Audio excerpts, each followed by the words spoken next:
A partir d'aquestes llistes el que estem fent així l'arxiu en conjunt de vosaltres és arreplegar qualsevol tipus de material i fotografia i també comprovar tot el llistat d'aquestes persones que se'n van anar, si van tornar prompte, si no van tornar prompte, quina va ser la seva història i la seva novel·la que van escriure allà a Nova York. El pare de mon pare se'n va anar, va eixir de Le Havre i se'n va anar a Connecticut i va estar un any, no?, i pico, i treballava en una fàbrica de discos i poc més, és que no sé res més.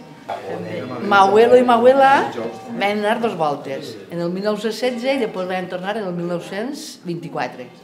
I tenen allí família i encara tenim cosines, nets de les ties que van quedar allí. Tenim 5 generacions.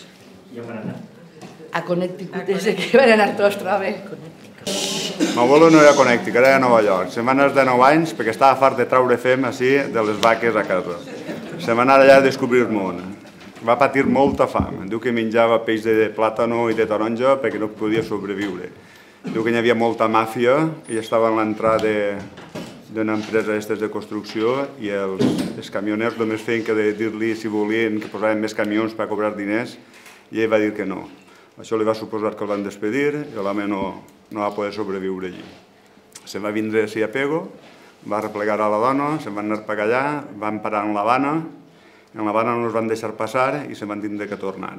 M'abuela diu que van patir molt perquè portaven un xiquet, no tenia llet a les mames i diu que va ser tot un patir.